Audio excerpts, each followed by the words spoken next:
All right. Starting this stream at 4:50 p.m.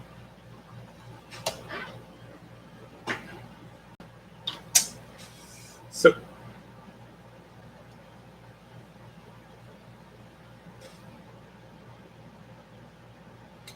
washes are still kind of settling here, so I'm going to let that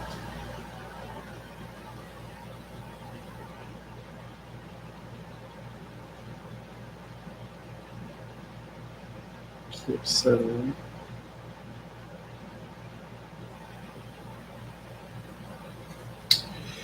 I do have this really bad tide mark. I'm going to have to do something with that. I guess the logical thing to do is to break it up this way.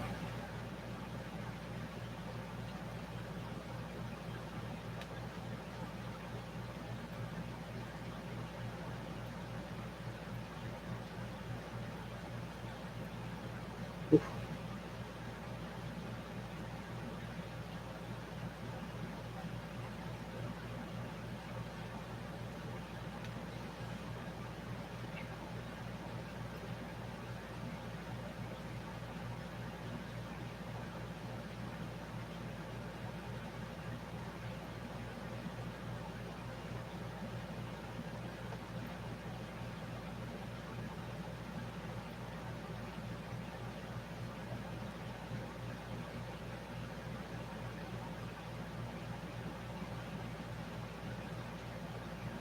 I was not a very good player.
All right, I think the next biggest detail is the gold and the metals.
All right.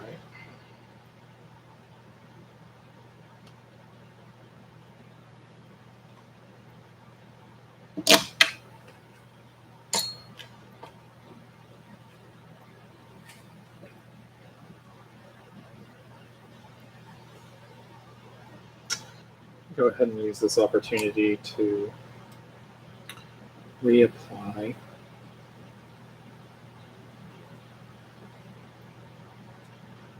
only two areas that we want to darken. Tops of the wings, mid belly, sides of the head.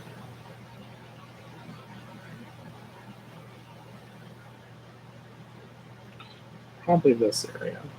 It doesn't show it, but I'm guessing that's another option. Oh, Lord of mercy. Okay. Gotta deal with that.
It's not about the thing.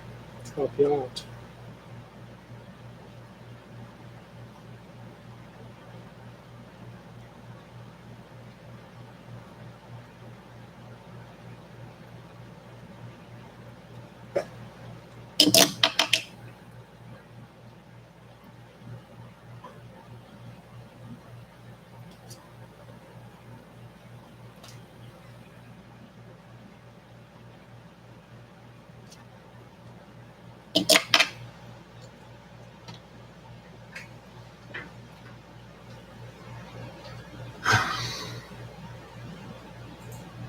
By Felicity Jones. She's a hardened criminal who's been living by the skin of her teeth since she was a child. It takes this misfit band and a few long-held truths to help her find a cause to fight for. Then we have Cassian Andor, played by Diego Luna. He's a spy for the rebellion and one of my favorite characters because he's loyal to a cause that he thinks is just, and that means he might shoot an innocent man in the back if that will serve the greater good.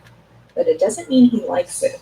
Cassian's getting his own TV show soon on the new Disney streaming service, and it's going to be interesting to see what they do with it. I love Diego Luna in this role, and I love the complexity of this character. I've been in this fight since I was 6 years old. We only got a few moments in film that really brought it to the surface, but I hope the show explores more of the moral grays that Cassian's been living in all of his life.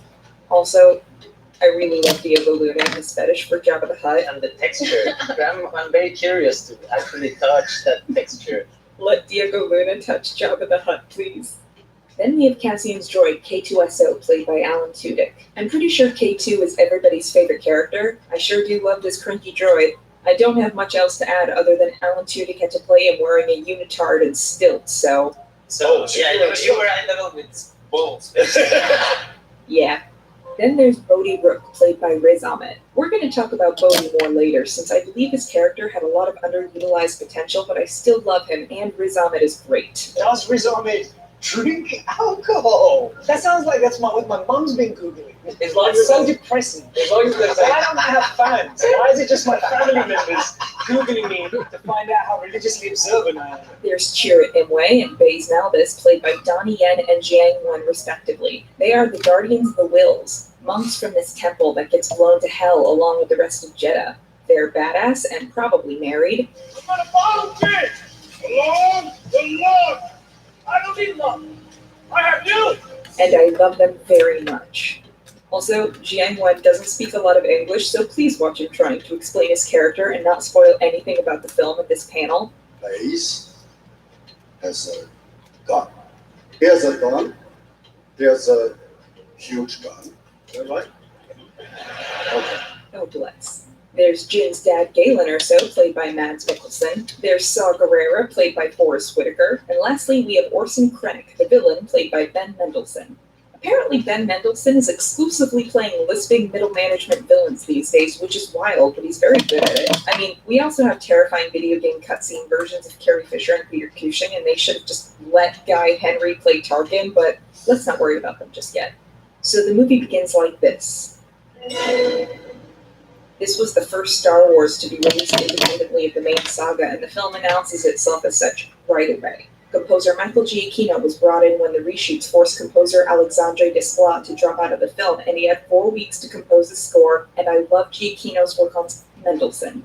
Apparently, Ben Mendelsohn is exclusively playing lisping middle management villains these days, which is wild, but he's very good at it. I mean, we also have terrifying video game cutscene versions of Carrie Fisher and Peter Cushing, and they should have just let Guy Henry play Tarkin, but let's not worry about them just yet. So the movie begins like this. This was the first Star Wars to be released independently of the main saga, and the film announces itself as such right away. Composer Michael Giacchino was brought in when the reshoots forced composer Alexandre Desplat to drop out of the film, and he had 4 weeks to compose the score, and I love Giacchino's work on Star Trek, and he's a super talented composer who really loves punny track titles like Enterprising Young Men or Go Do That E-Do That You Do So Well. Just go watch YouTuber Sideways' video on the score for Rogue One. It's cool. I'll wait. So anyway, the movie begins like this, and we're introduced to this adorable little baby girl. This is Jyn Erso, and her life is about to get torn to shreds. Her father, Galen, left the Empire and his work behind, but the Empire comes looking for them in the form of Krennic and his Death Troopers. They try to escape, but in the end, all they can do is hide Jyn and face them. Her mother is killed and her father is taken. But before she died, Jin's mother Lyra sent a message to an old friend named Saw Gerrera. He's the one who comes and rescues Jyn from their home planet of Lamu. Flash forward about 15 years, and Jyn is in an Imperial prison on Wobani. And I'm just going to say here and now that one of my issues with the structure of this movie is just how many planets we hop between in the first, 30 minutes. Maybe a diehard fan knows the importance of the Rings of Kafrene, but I sure don't, and it feels a little dislocating and unnecessary. We jump from Lamu to Wobani to the Rings of Kafrene to Jeddah to Yavin 4. It's kind of a lot. But anyway, on Wobani, the rebellion breaks Jyn Erso out of a labor camp. She's not really into that, but she's forced to come along. Congratulations. You are being rescued. On the Rings of Kafrene, Cassian Andor meets a man who has information about how the Empire is building a weapon, and some pilot defected to Jeddah with more information. Cassian kills that guy so they both don't get caught by stormtroopers. On Jeddah, Bodhi Rook tries to deliver a message from Galen Erso. He told me to find you. It does not go well. On Yavin 4, Jyn agrees to help the rebellion meet with Saw Gerrera and find her father in exchange for her freedom. Unbeknownst to her, Cassian has been given orders to shoot her father on sight. So Cassian, Jyn, and K2SO go to Jeddah. Why does she get a blaster and I don't? Trust goes both ways. Would you like to know the probability of her using it against you? It's very high. There, they end up in the middle of a firefight between Guerrera's rebels and the Imperials occupying the city. The fight has a lot of cool moments, but our big takeaways are that Jyn kicks ass and Cassian might be getting attached. Get out of there! Also, this bit was improvised by Alan Tudyk, and Diego Luna nearly breaks during the scene, and it's hilarious. And there's a fresh one if you mouth off again. From there, they meet these two, One hostile. He's with us. You're all right. and then all 4 of them get taken to Saw's base. Are you kidding me? I'm blind. There, they meet Bodhi, who is in slightly bad shape, and Jyn finally receives her father's message. She learns that he built the Empire's new weapon, and there's a flaw built in, one that can destroy it. Then the Death Star blows up Jeddah, and Jyn, Cassian, Bodhi, K2, Chirrut, and Baze all just barely escape with their lives. They head to Edu, where her father is. It goes bad. The rebellion shows up and blows the place to hell, killing Jin's father. They all fight, go back to Yavin 4, and Jyn tries to convince the rebellion to go along with her father's plot to get the Death Star plan so they can blow it up. The time to fight is now. And they say no. Behind their backs, Cassian gets a ragtag band together to do the thing because he knows it's the right thing to do. I'm used to people sticking around when things go bad. Well, come on. And then they go get the plans from Scarif. And yeah, let's save that part for later.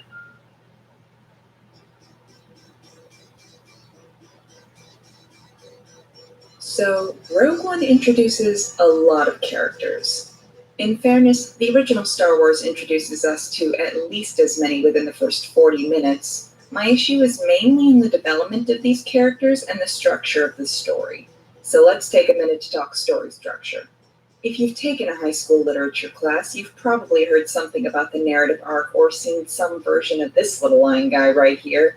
Now, not every story needs this structure, but your standard action movie popcorn fare does work better using it. Most stories can be traced along this line, with the exception of some more experimental novels or films. I mean, in the case of Star Wars, we could get really in-depth with the hero's journey and Joseph Campbell, but let's keep it simple and look at a basic narrative arc.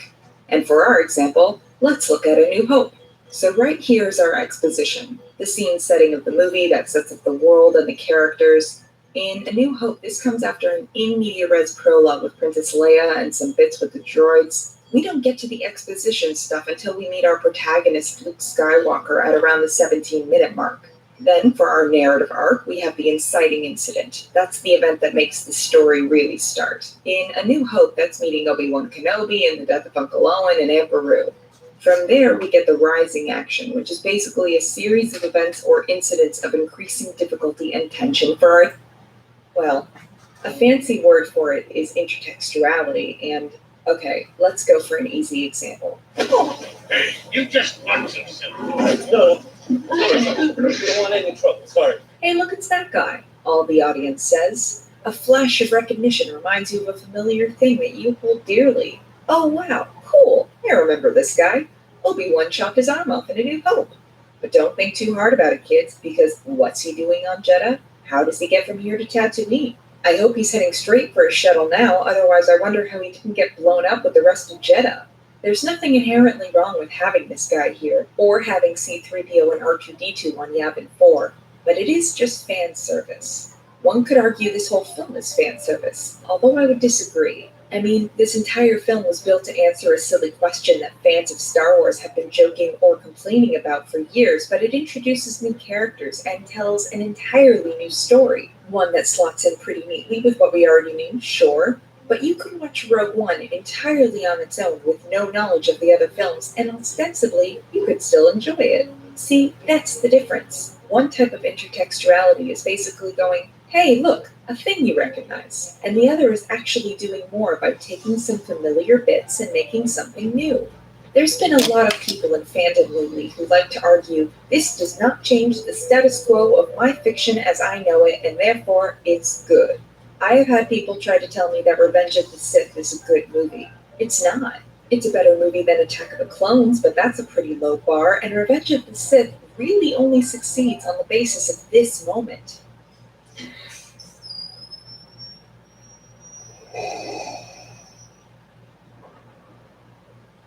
Because we've been waiting 3 movies to see Anakin become a familiar character we know, and seeing it happen is satisfying. That doesn't make the rest of the movie good. In the age of remakes, reboots, prequels, midquels, and sequels, I find it amazing how often people are satisfied to have something they know regurgitated back at them and call it a day. If you're going to make a sequel or a reboot, why not do something different with the material? Something unexpected. Make Maleficent the hero of your story, or do a Ghostbusters entirely about women. What's the point of a new Beauty and the Beast if it's not going to say something new? There were minor changes, of course, some added backstory, and apparently LeFou's great gay representation, but the story as a whole was still largely unchanged. The central message of loving what's inside rather than the external is still the same, and the approach it takes to get there is largely the same. Compare that to, for instance, 2017's The Shape of Water, a Beauty and the Beast story that goes to some different places to talk about not only loving what's inside a person or a fish monster, but also the struggles of being an outcast. I'm not saying Disney needs to make a movie where Sally Hawkins fucks a fish man, but I do think movie studios in general like to play it safe, and that often leads to tired, unoriginal cinema. In the case of Rogue One, I feel that many people like it simply because it answers an old question from the original trilogy. Why do the Death Star have a hole in it? Well, it was an elaborate failsafe built in by its creator so the rebellion could destroy it. Cool. I feel that some people might like it for all the Darth Vader and this, I guess. I'm gonna be honest, I don't think we needed Tarkin in this movie, or at least not this much. The Uncanny Valley is real and it's here, and I kind of wish he had one scene and then was gone. Plan goes into action. Jin, Cassian, and K2 infiltrate the base while the rest of their team provides a distraction down below. Initially, it all seems to be going well. Until... They've locked down the base. They've closed the shield gate. What does that mean? We trapped? Suddenly, the mission goes from escaping with the plans to just doing everything they can to transmit them. At this moment, these characters know they may not survive. K2 was the first to die. He's at a computer bay giving Cassian and Jin vital information as they go into this tower to find the drive with the plans in it. Jin gave him a blaster before they split up. You wanted one, right? Your behavior, Janessa, is continually unexpected. But it wasn't enough. Kay tells them they'll need to climb to the top of the tower and then locks them in that room so the stormtroopers can't get to them. Okay. Goodbye. And from there, characters we know and love start dropping one by one. They need to flip the master switch that's going to let them communicate with the ships outside the shield gate, and so Chirrut, well... I'm going to force the forces with me. I'm going to force the forces with me. Come back! After that, Bodhi manages to reach the fleet and tells them to take down the shield gate so they can receive plans when Jin transmits them. We're on it. This is needed. Moments later, a grenade gets thrown in there with him. And Baze is still out there, alone on the field with Chirrut. This happens, Forces with me. I'm one with the force. and then this happens, Forces with me. One with the force. and Baze dies, looking at Chirrut. Then it's just Cassian and Jin who are left. They got the plans, Stardust. That's it. I didn't know that. I know because it's me. and as they begin to climb this tower,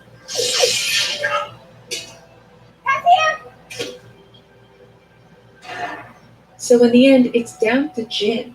She climbs the tower and gets ready to transmit the plans. Then Krennic finds her, and they face off. I'm Janessa, daughter of Galen and Nera. You've lost. You die. With the rebellion.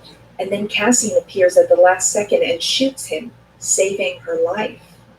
I will say one last nitpick, you guys. I really feel like there's a scene missing here of Cassian waking up on that platform in bad shape and deciding to climb up after her. It would have helped sell him surviving this really ugly fall and magically appearing in the nick of time, but anyways. Cassian and Jin transmit the plans. And there's this moment of breathless satisfaction as they watch the readouts go. Because they did it. They won. You think anybody's listening? I did. At this point, it's clear they're the only ones left. And so the pair of them limp down to the beach, Your father would have been proud of you.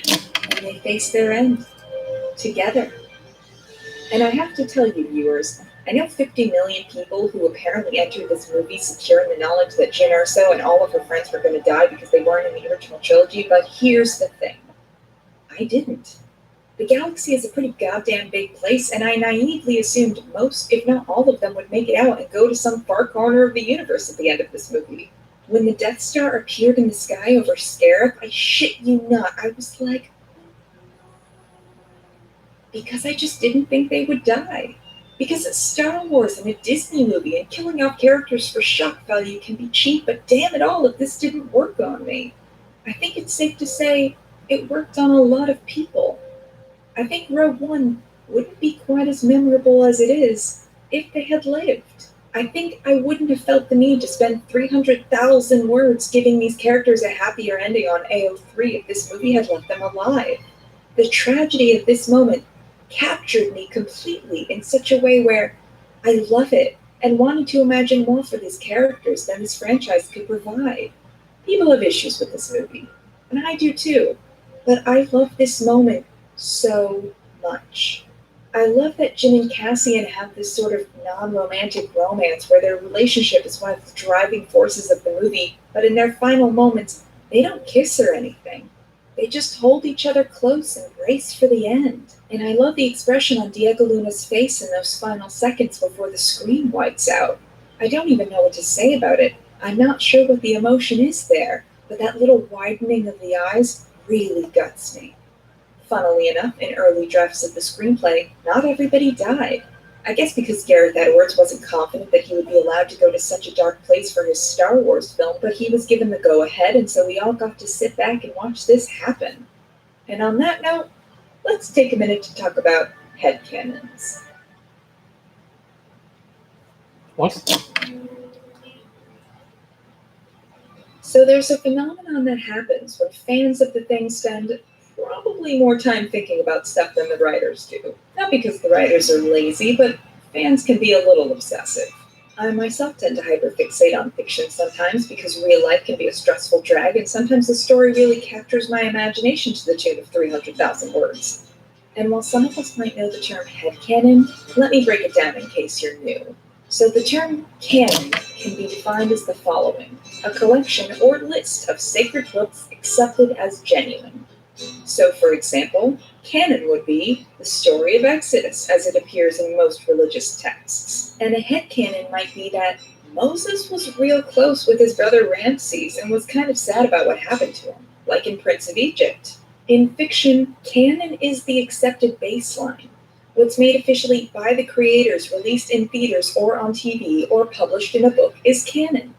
The Lord of the Rings books are canon for that fandom. So is Harry Potter and Fantastic Beasts and the Crimes of Grindelwald.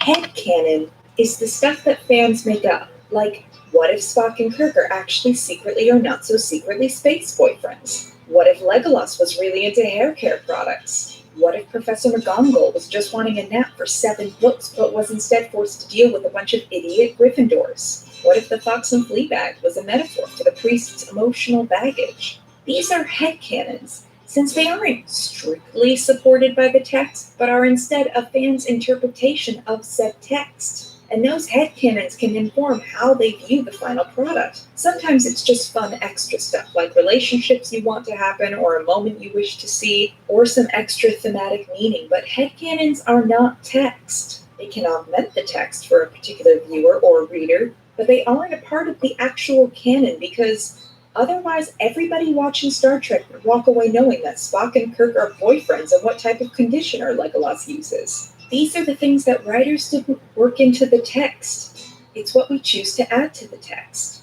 In the case of Rogue One, some of the character development was lacking, sure, but after reading the novelizations and 1 or 2 of the comics and thinking way more about these characters than the writers probably intended, I have enough headcanons to fill in all the gaps and issues in the story and the character development. I can talk at length about the familial relationship between Jin and Bodhi, or what K2SO thinks of Baze, because I spent a lot of time with these characters and consequently built up a lot of affection for them. Literally, all I have to do is look at a clip from the movie or see one of the actors, and I start smiling like an idiot, or just going, "Aww," in front of my computer when I see some fan art of the characters, because I have a whole other movie in my head that complements this one and makes it a better movie for me as a viewer. The trick is, I don't think some people realize that what they've done is extrapolated from what's on screen to make better movies in their heads. Your interpretations are totally valid, but they aren't there on screen for everyone to see. Sometimes a film doesn't do the work needed to make a perfectly cohesive thing, but something in it captures us enough that we do the work ourselves and do it happily. But then after all of that, some people still claim the actual movie as it stands is the bestest, greatest thing ever. There's a very important distinction when it comes to viewing film critically that I'm not sure everybody has quite got the hang of.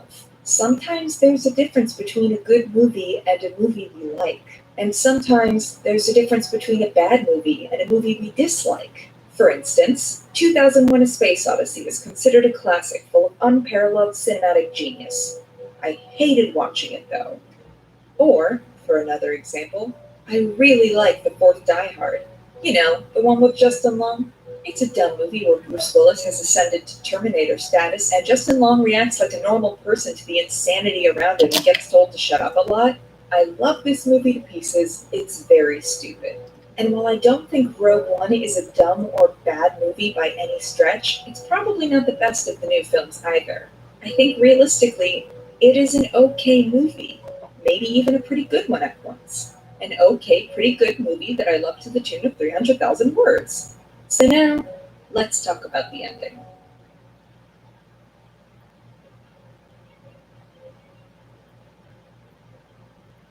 So after all of that, this movie is almost done, but not quite. See, we've still got the connective tissue that leads into A New Hope and one of the most stressful scenes in cinematic history.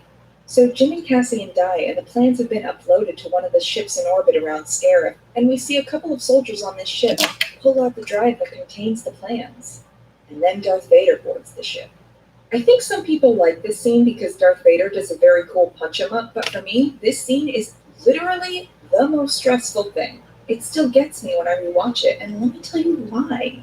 We just watched a whole lot of people we liked die for this little drive clutched in the hands of some nobody we don't know in a room full of people we don't know. We don't know this guy's name, or that guy, but we watch all of them accept, much in the way that everyone down on the planet just did, that in this moment, it's about more than just their lives. This drive contains the information which will save the rebellion, and as Darth Vader savagely murders these people one by one, it passes from hand to hand, which leads to this guy just shoving his arm through the door and pushing the drive into this guy's hands moments before being killed because it's all he could do. It's just like, God. I remember watching this scene in the theater and just muttering to myself, like, nope, nope, nope, nope, nope, get out, get out, get out, get out, get out. Finally, that last guy manages to get away and back to his ship, which escapes Darth Vader's clutches. And the brilliance of this scene isn't the cool fight choreography. It's the fact that even if we know how the story ends, the tension here is undeniable. Honestly, a big part of what I love about Rogue One is how much it got me to care about what happens when we all know how the story ends. It's not about the destination with this movie. It's just about the journey. Although this scene does make the beginning of A New Hope unintentionally hilarious, because when Leia says, I don't know what you're talking about. I'm a member of the Imperial Senate on a diplomatic mission to Alderaan. just like, can you imagine having the balls to look some guy in the eye after he saw your ship flying away from the scene of the crime and go, I don't know what you're talking about. man, I love Leia. But either way, this guy hands the drive to Leia, and we get this final exchange. What is it they've sent us? Out. And credits.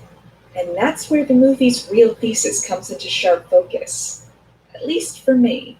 We saw already that the movie disagrees with Jin's earlier stance of passive survival. It's not a problem if you don't look up. We don't all have the luxury of deciding when and where we want to care about something.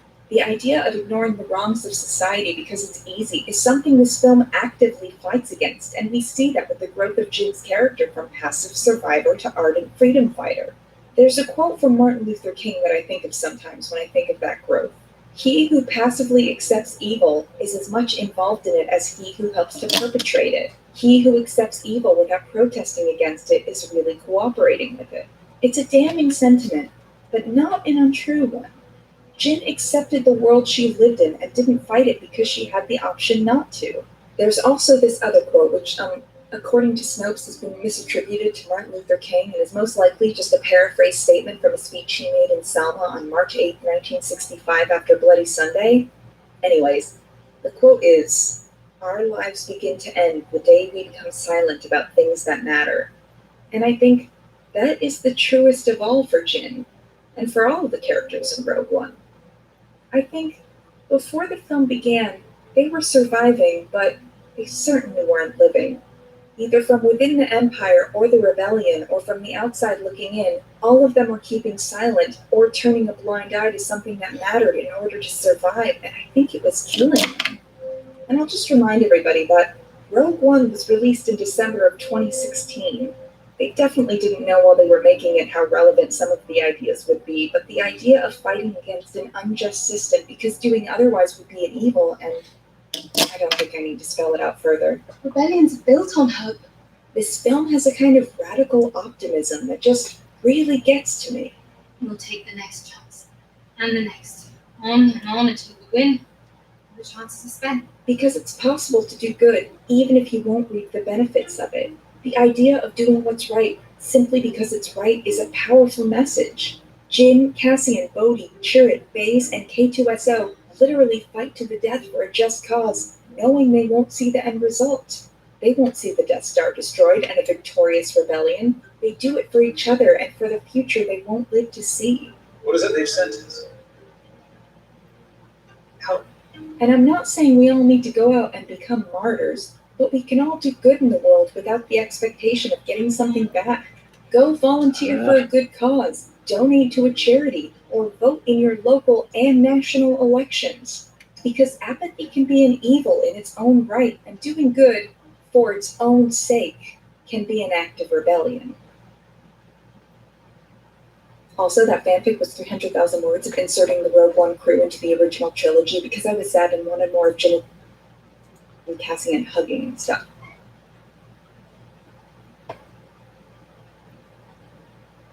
Hey kids, I bet some of you didn't come here for politics, and I might get some comments from people that start with, actually, if you read this book or comic, etc. I know it's going to happen. It's okay. Go off, kids. It's fine. Also, there's suddenly a lot more of you now?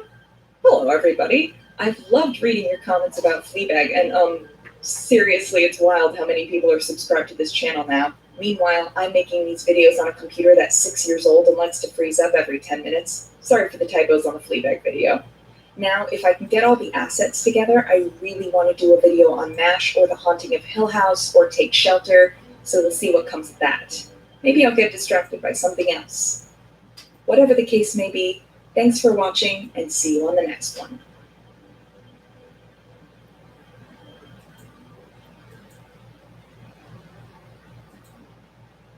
Hey there, I'm Stefan, and welcome to my channel that I haven't uploaded videos in for like about a year. Ready for a really long video about a movie I like again? Because I've decided I really want to talk about how much I enjoyed The Last Jedi. And, judging by all these people who watched this video, apparently other people want to see more videos like that too, so I guess it all works out. Now, this isn't necessarily to devalue other people's criticism of the film. I'll address the most popular critiques of the film here and there, but I mostly want to give my perspective on why I personally really enjoyed this film. If you love it too, then this may just be a video where you sit back and agree with me and maybe find new things to appreciate. If you didn't enjoy it, you may find this to be a non-judgmental space where you can maybe learn why someone might like it so much. Well, let me clarify. If you're the kind of person who decided that it was your job to go and harass the people who made this movie because they made a Star Wars movie you didn't like, you're a fucking child and a bad person. Okay, everyone else though, you can stick around. You don't have to like the movie to watch this video. I'm just going to explain why I did, and if you didn't like it, that's fine. I assume a lot of people who really hate the movie though will let me know whether I want them to or not. So, all that said, I'm going to say right off the bat, the film is not flawless. I don't believe the perfect film can even exist. Entertainment is too subjective of a medium for that to be realistically possible. I've never seen a film I couldn't see flaws in, no matter how much I enjoy it. So this isn't a video attempting to ignore the fact that the film has flaws, as all films do, but to discuss the positive aspects that supersede most of those flaws for many viewers. So, all that said, let's put the film into context before jumping into it. The Last Jedi is a movie that has been ridiculously hyped. Not as much as The Force Awakens was, but arguably there's just as much pressure for this film as there was for the previous entry. The Force Awakens had the job of reintroducing us to the Star Wars universe, something I'd say it did really well. Yes, it was intentionally and obviously drawing heavy inspiration from the original Star Wars trilogy for many of its aspects, and especially its story structure, but that kind of broad appeal is exactly what I'd argue was needed to get people excited about Star Wars again. For those new to the franchise, it was intended to evoke a similar feeling to how the original Star Wars made people feel in 1977, and for longtime fans, it was mostly meant to just be a nostalgia trip. For both, however, it also needed to create something to make you look forward to what came next. And for most people in the audience, it seems like... Okay, what next? I guess golds.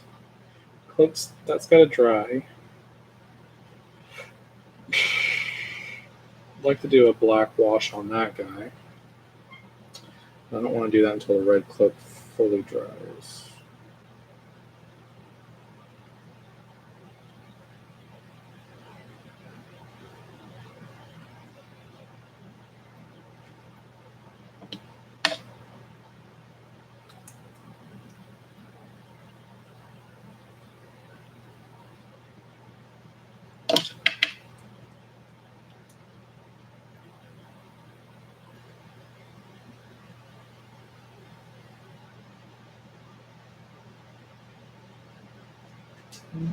Maybe I'll start working it out.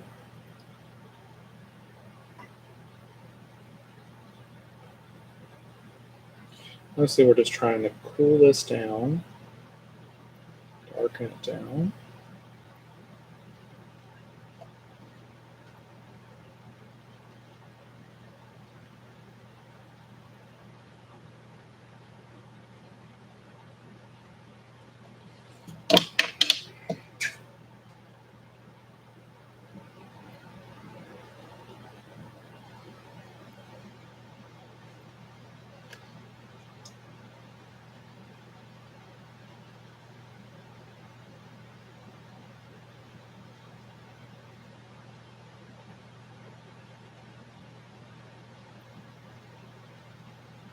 I think this needs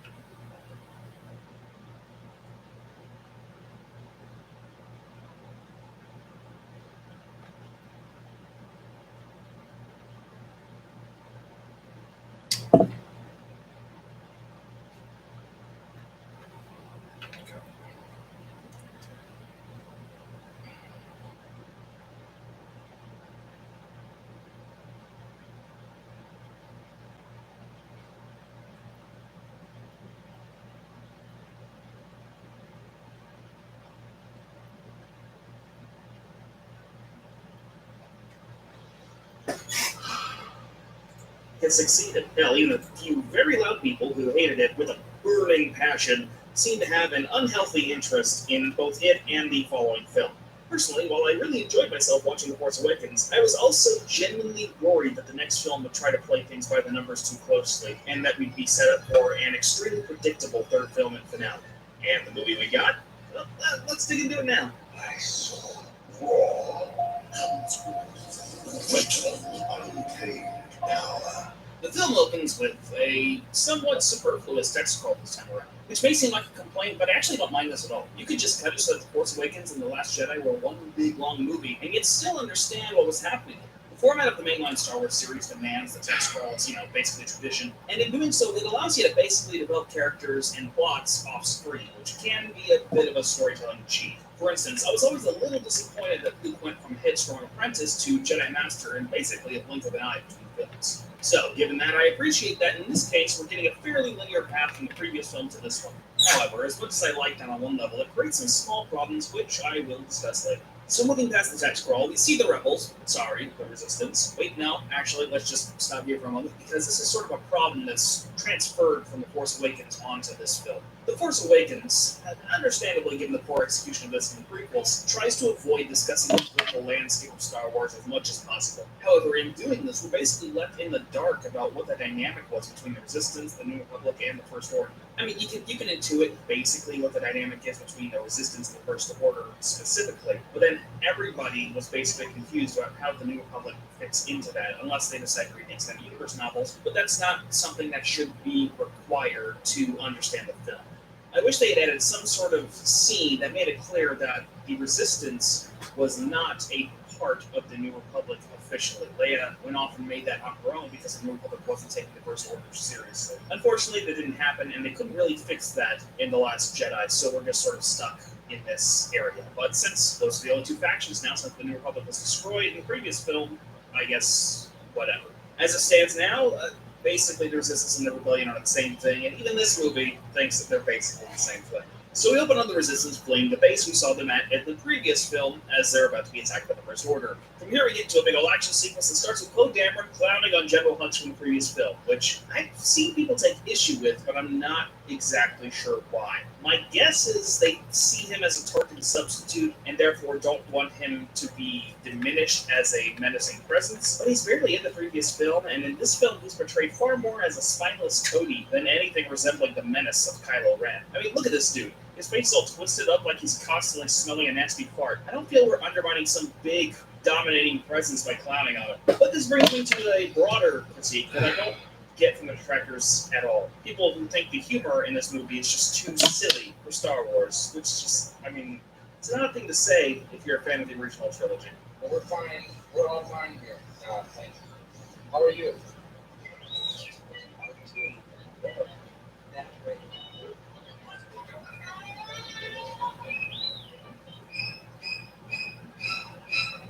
Star Wars has always spent a significant portion of its runtime on goofiness and jokes in order to keep people, and mostly children, engaged. This is nothing new. If you don't like this humor, that's perfectly fine. Comedy is, in my opinion, as subjective as something you get, but claiming that it's not appropriate to the tone of Star Wars is just, I'll say it, it's straight up incorrect. Anyway, let's get to discussing the action in this sequence, which I really love. In fact, this film has my favorite action in the entire franchise. In Force Awakens, they call Poe an amazing pilot and stuff, and they really tried to sell that, but it didn't quite succeed for me. In this movie, however, I bought for the first time that Poe is a supremely talented pilot because I really saw it and got that sense in this first scene. I don't see many complaints about the action in this movie either, so I don't think it's all that controversial to praise that in the grand scheme of things. And within this big old action sequence, we get Poe destroying some cannons on the huge ship called the Dreadnought so that it can't use them to attack the bomber ships that are coming in, and Poe ignores Leia's order to pull out of the fight, determined to take the Dreadnought down. This leads us into a bomber run sequence, which is very classic Star Wars with the World War II influence and the visual of the bombs falling, and it doesn't make much sense in space, since, obviously there's no gravity. But it's Star Wars, and Star Wars has never seemed to care much about how space works. So in terms of filmmaking for Star Wars, effective visuals come before making things make sense in space. It's also a genuinely sobering scene for me to see Leia distraught as soldier after soldier dies, especially as we focus on the death of who we later learn is Rose's sister. In this one sequence, to me, made a point about the cost of war far more adeptly and succinctly than Rogue One. But, full disclosure, I hate Rogue One. I really did not enjoy that movie, and I don't want to be too negative in this video, so I will not get into that. This is a positive space, mostly. And I also like that we even get a small glimpse into the last moments of the First Order commander as he comes to terms with his own death. This sequence establishes in your mind the consequences of war and death right off the bat. And it's not even that crazy for Star Wars to cover that topic, seeing as, do you remember Dak in The Empire Strikes Back? Right now, I feel like I take up a whole lot by myself. Yeah, you go, Dak. You can take on the... Oh, nope. Oh. Alright, I guess he's dead. Oh, and oh my god! Alright, well, bye, Dak. Oh my goodness. Okay.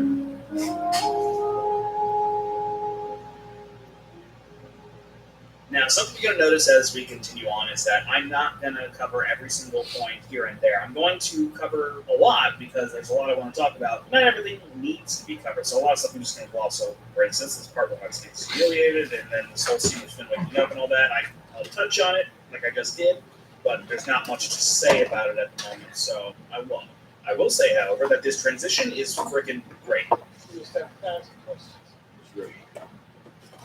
And this is where we get to the huge sticking point for people in the movie. Luke is a grump in this movie. He's not Obi-Wan, he's not Yoda. He's an old, jaded, sad man isolating himself for what he believes is the good of the galaxy. A lot of people take exception to this. They hate how this is how Luke is portrayed, and they blame Rian Johnson for destroying their hero. Now, obviously, given my feelings for this film, I don't agree that it was a bad choice, but let's assume that it is for a moment. If you follow the logic, the person who you should be mad at here isn't necessarily Rian Johnson. Alright, let's break it down. Luke is on this island because he believes that Jedi are bad for the galaxy and need to be allowed to die and not create more problems. He believes this so strongly, he's closed himself off to the Force itself. So if you have a problem with this, I have to ask, what's the alternative here? No matter what, with this movie, Luke being on the island and people needing to find him was the premise of the previous film.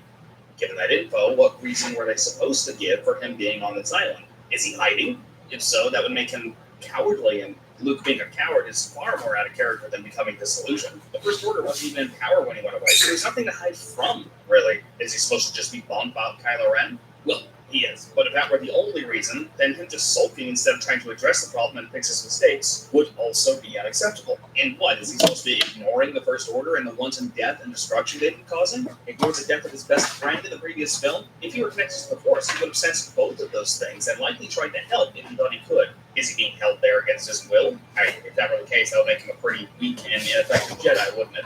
He could use the Force to call Leia for help at any time if he really wanted to, so that's just not an option worth considering. Plus, it's boring. Given all that, he has to be closed off from the Force, otherwise he'll have either been callous or cowardly to not come help at any point, and he needs a good reason to do that.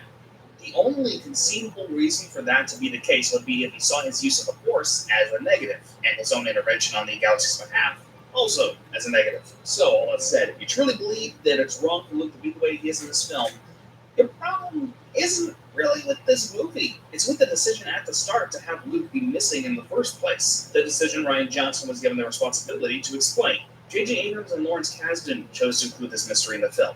With the hand he was given, Rian Johnson created the only story you could tell while maintaining Luke's status as hero. Now that that's all the way, I'm going to talk about how I really enjoyed the portrayal of Luke in this film. It's not a retread of Yoda or Obi-Wan or Qui-Gon as far as he had a character. It's an extremely Mark Hamill take on an old, jaded Luke. It's new ground for the role of mentor in Star Wars, as well as new ground for Luke himself, which I'll remind you, we haven't seen in 30 years. That's 30 years of off-screen development of his character. Also, on a personal note, I just got a thing for grumpy old mentors. It's a trope that almost never fails to be fun for me. The more sarcastic, the better, and Luke in this movie is plenty sarcastic, and I love it. And another great transition. Wait. Where's Han? They did the same trick twice, but it worked so good both times that I really don't care. And let me just say, before we move on, that I absolutely love Hamill's performance of that line. You can tell just by how he says it that he knows what the answer is, and he's scared to hear the answer. Next, we get our very first scene with Kylo Ren. In it, Snoke hits on something that I believe is a fairly subtle through line throughout the film. It talks about the potential of Kylo's bloodline and about making him into a new Vader and whatnot, and I'll touch on the bloodline stuff later, but for now, keep it in mind. This scene is our very first glimpse at Snoke in the flesh, as well as his fabulous gown that he's wearing. I actually really like it. And he's a pretty great visual effects feat. The fact that not even the fabric here is real is really impressive because it all looks great. But the real crux of the scene is establishing that Kylo is suffering internally after killing Han. He thought it would finally remove his inner turmoil and conflict, but it just made things more chaotic inside. It's a great humanizing touch to add. The easy choice would have been to just establish him as thoroughly evil from here on out, but retaining and injecting complexity into his character was really the better option here. This all culminates in Snoke deriding Kylo for his pathetic attempt to mimic Vader with his mask. Vader. Just a child. A loss.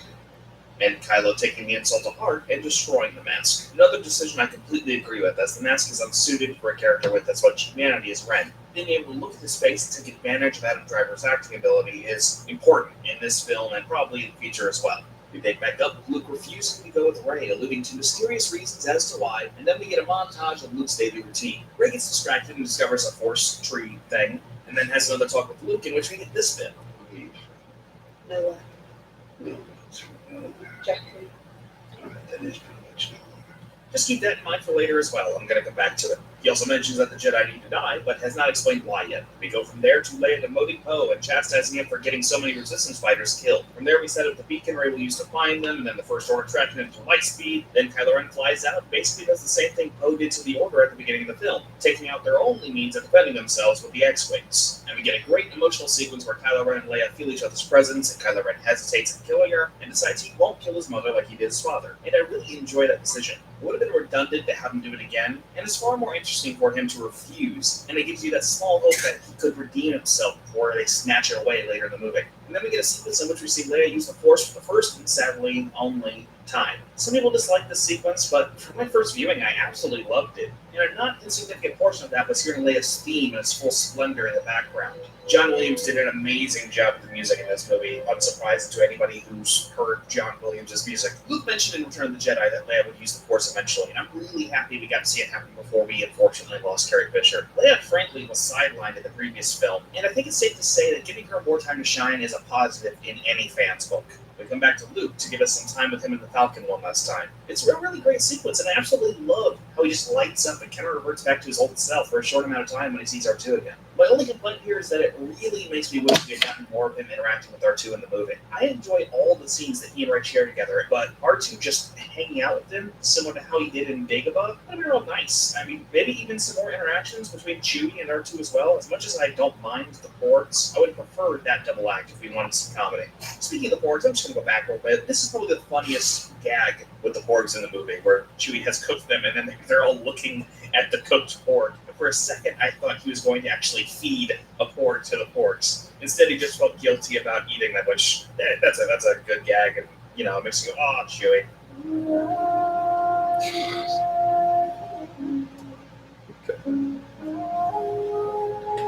Going back to the actual scene, R2 shamelessly manipulates Luke's emotions and the audience's emotions with a express signal from the original Star Wars film, and in doing so convinces Luke to teach Rey the basics of the Force and why the Jedi need to end. Next comes another controversial point in the film, Admiral Holdo. I enjoyed it. What I need is like a WASDAC.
God damn it.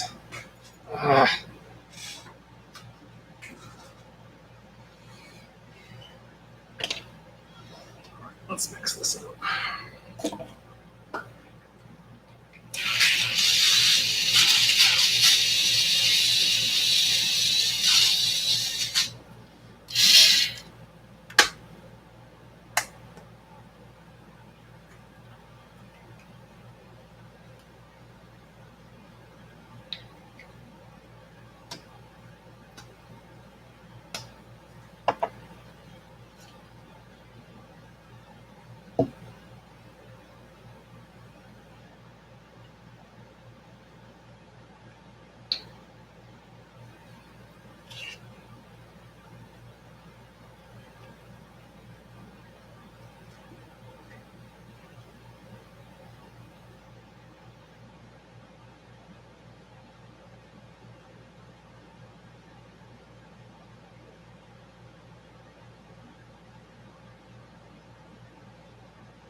It's closer.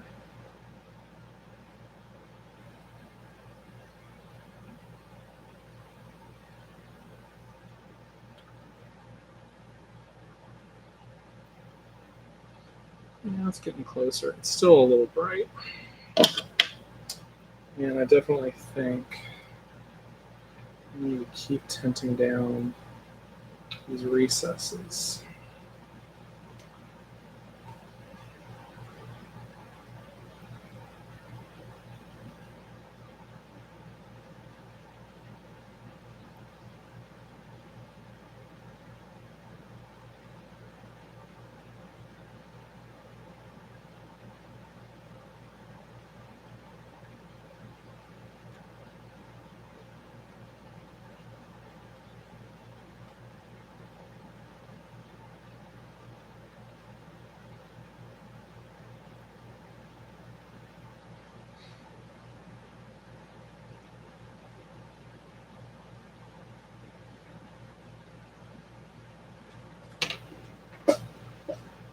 Her character in this film. This is another critique I don't fully understand, at least when it comes to the character itself. I've seen people say that it should have been Admiral Akbar, which is, no.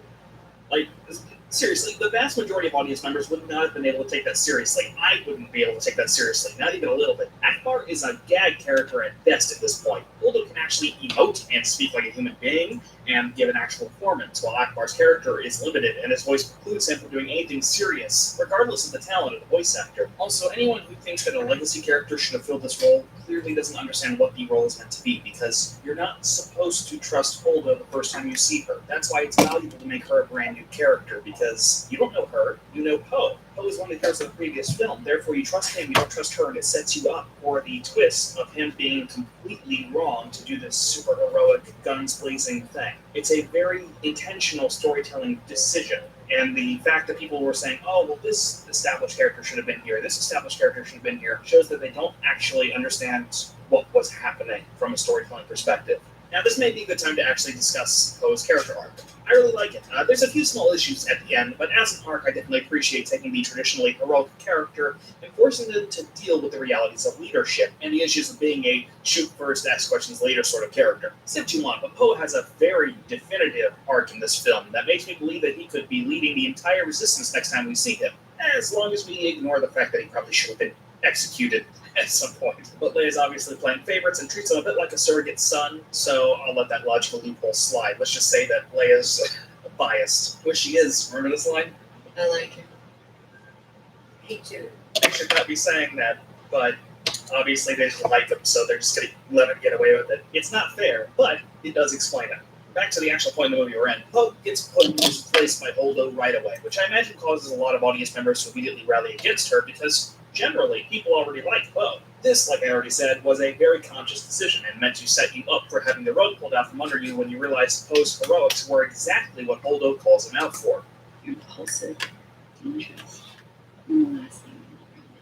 Meanwhile, Lieutenant Finn getting ready to abandon ship. He wants to take the beacon Rey will use to find them away from the ship, as it seems doomed, and he doesn't want her, or, let's be honest, himself, to die. In The Force Awakens, Finn found someone to fight for in Rey. However, he never seemed to have any loyalty to the Resistance itself. He somewhat tricks them into saving her, in fact. In this film, he goes from just having someone to fight for to having something to fight for. Finn still freshly escaped from the First Order. All he wanted was to be away from them. He sidetracked that for Rey, but he hasn't been given any reason to help the Resistance. Throughout this film, he's shown the value of helping not just the people he cares about, but strangers as well, people he doesn't know who need his help regardless. And that's really what the plotline between him and Rose is all about, the value of helping those in need and the ripple effect that creates. It also provides a much-needed change of location. The A plot is on a secluded island with water, rocks, and grass. Kind of boring if you don't go elsewhere. The B plot is on a monochromatic spaceship in which death seems inevitable, and that's just a total downer. This, let's say, C plot takes us to a colorful, vibrant space casino, which provides a lot more lighthearted adventure than the rest of what's happening.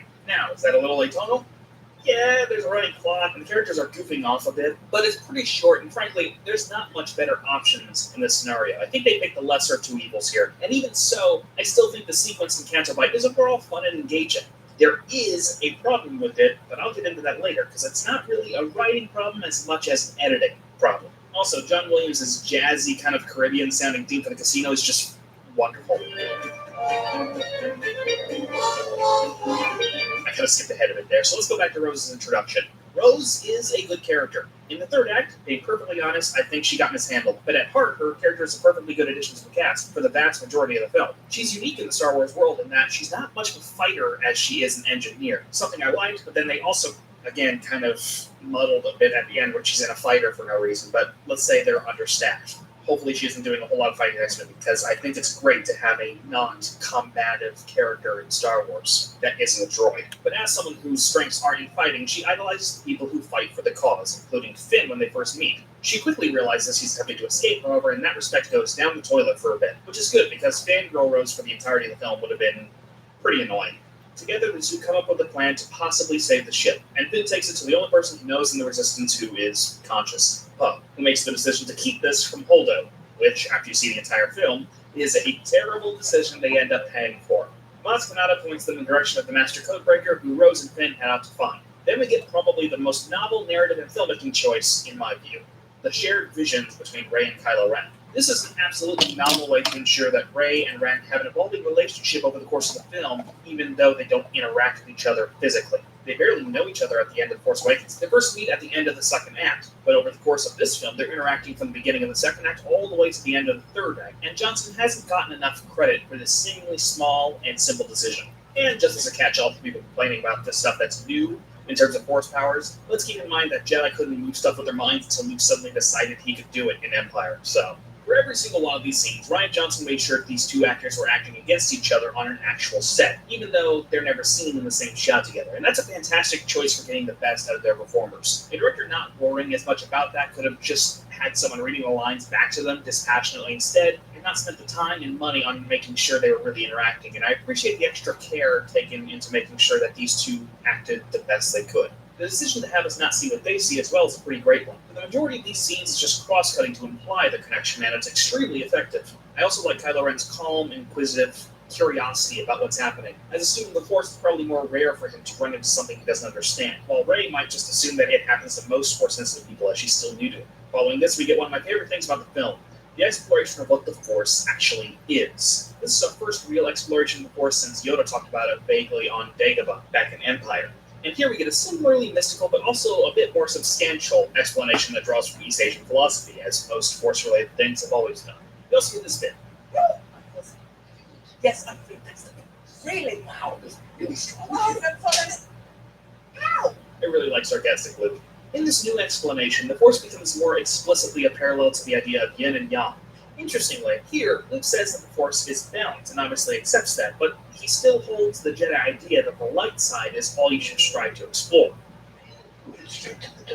I'm not sure where we'll end up landing when it comes to this. Episode 9 might potentially explore this, though with J.J. Abrams directing again, I'm not sure that'll happen. But it seems to me that strict adherence to light or dark might be the biggest problem in the Star Wars universe that even Luke can't see. But again, I'll get into that later. There's a lot of things we're going to discuss later, so I apologize for that, but eventually we'll get to it. This scene is also where we discover Luke has closed himself off from the Force. After another small, tantalizing bit of dialogue between Rey and Kylo, I'm calling you a monster. Yes, I am. we follow Finn and Rose to Canto Bight, where we see the one thing above all else that led to their plan failing. On the beach, you can't park that shuttle. I find this kind of funny, but it also plays to the theme. Rose and Finn impulsively just parked at the first place they found to run into the casino instead of taking the time to follow the rules so they could simply get off the planet with the guy they needed. Had they parked somewhere appropriate, the plan might have actually succeeded, though conceived as it was. But with the best intentions, Finn and Rose were too impatient to do things right. Also, here's where we get a bit of social commentary showing the hierarchy of life on Canto Bight and the exploitation that comes with all the glitz and glamour of the casino. Now, your appetite for the social commentary will vary. This lines up very well with my own personal beliefs concerning things like the wealth gap and whatnot, but I'll avoid going too deep into that right now. I mainly just want to say that both this here and the moment where they discuss war profiteering in the Star Wars universe were very compelling to me, and I'd love to see this explored further in Rian Johnson's own Star Wars trilogy in the future. Next up, we get Rey messing around with her lightsaber, basically explaining via her staff why she's already pretty good with one and didn't need to be trained physically in this film or the previous film. And then we get the deepest cut into the Jedi from Luke, one that rings truest on a fairly objective level. The legacy of the Jedi is failing. Also, you get a little bit of insight into maybe why Rey does what she does in the third act, beyond just wanting to help Kylo Ren. You believe that he wasn't gone, that he could be turned? I can't imagine. Put simply, Rey wants to be special. She needs to be special. This was established in The Force Awakens. She obviously, even by the end of that film, doesn't know any big secret about herself. She just knows she was abandoned. But she was raised on the story of Luke Skywalker with secret parentage and ties to an ancient order of warriors. She, like lots of people, probably spent years of her life hoping beyond hope that she was destined for greatness. She was surrounded by a world that didn't care about her, forced to participate in a junker economy that forced her to work for portions of food and made upward advancement impossible. Her only way out was hoping someone would come and save her from being herself. Look at her face when Luke says he became a legend, and keep that in mind for later. Also this. My nephew. That mighty Skywalker blood. Another mention of the Skywalker bloodline. Keep it in the back of your mind. We soon get a flashback of everything that went wrong with Ben Solo, and Mark Hamill's performance here is just great. I mean, he does a great job this entire film, but this is one of the good moments. Next, we get a grim foreshadowing of Admiral Holdo's eventual fate and a reminder of what's at stake for the Resistance. Also, even they refer to themselves as rebels, which I find kind of funny. By the way, some people, for some reason, took exception to his use of Godspeed instead of May the Force be with you. But frankly, out of all the case, that one is the dumbest. Like, is there only one possible line they could use in all situations? That's absolutely ridiculous. Anyway, let's move on. We come back to Finn and Rose and Cell, and we're introduced to DJ, played by Benicio del Toro. In nearly every way, his character is meant to evoke Han Solo, basically tricking the audience into trusting him implicitly because of what they experienced in previous films. I'll discuss why near the end. This is also where we get the big chase scene with puppy horses, and at this point I think I understand what the real issue is with these scenes for some people. People seem to feel this stuff is too long and wish stuff had been cut out, but I'm really not sure cutting scenes is actually the solution in this case. In fact, Canto Bight is already really streamlined, all things considered. If any one of these scenes were cut, important stuff later would be completely messed up. However, the issue with these sequences for many people is real, and there's a more subtle problem at play here. The Canto Bight stuff, and this sequence more specifically, probably needed a break between different sections. Specifically, I think there should have been a scene between this scene, What's your story about? and this stuff with the puppy horses. With that small change, this subplot likely would have felt a lot better for people, and they wouldn't have complained anywhere near as harshly about it. I think this is a scenario where a lot of people know how they feel about something, but, as is often the case when someone doesn't know anything about filmmaking, misdiagnose the situation. I'd likely put the next sequence where Rey and Kylo Ren bond between these two sections. One where Kylo kind of convinces Rey to go look at the dark side hole. And then, when Finn and Rose end up having to go with DJ, cut back to Rey doing the trippy Force mirror stuff. That may have fixed the pacing issues people had in this section to a decent extent. Though I can understand why they also may not have wanted to cut this next sequence in half, but that may have been the lesser two evils in this case. Though, to be completely and totally fair, I'm saying this in hindsight, and different people will have different opinions on how this should have been cut, so it's not objective. And for all I know, it actually would have lost something by cutting up that sequence with Rey, and this was the lesser of two evils. I can't really know because I haven't re-edited and watched the entire film myself, and I'll never be able to watch with fresh eyes anyway, so I'll never really know, and neither will anyone else. So again, this is not an objective thing that they should have done, it's just something I think they could have done that might have mitigated the criticism of this section in particular. But I could be wrong. Speaking of all that, next we get a scene where Luke opens himself back up to the Force, and instantly he and Leia feel each other's presence. Then we get Kylo Ren and Rey talking again, and this conversation is by far my favorite one. No, not because of that. Because of this. Why did you hate the father? Give me an honest answer. I really love this line. There's so many implications in it that are just really interesting to unpack. It's easy to assume, even with Kylo Ren obviously being torn up about killing Han, that at least on some level he resented or hated Han. But here, he just straight up says he didn't hate him. He knew he loved his father, and in his mind, killing him was making the ultimate sacrifice for the dark side. He was giving up something he cared about because somewhere in his twisted psyche, he believed it was the right thing to do. And now is as good a time as any to address this. But that's done. People have mistakenly thought that what Kylo Ren says here is what Rian Johnson is saying needs to happen to the franchise. But the only way you can truly believe that is if you're not taking the entire context of the film into consideration. Remember, this is the villain saying this, and here's something else to chew on. Luke and Kylo Ren are telling Rey the same thing. They are both telling Rey to let the past die, though Kylo's more aggressive about it. They believe this for different reasons, but in the end, both of them are revealed to be wrong. Remember what Luke harps on with the Force: balance. On one end, you have Luke and Kylo demanding an end to everything Rey idolizes, and on the other end, you have Rey and Poe idolizing the past so much that they set out to do things just like in the stories they love, and this also proves to be a mistake. The balance between those two things is to acknowledge and, at times, indulge in what you used to love about Star Wars, but to also make sure to create something new and exciting from that love.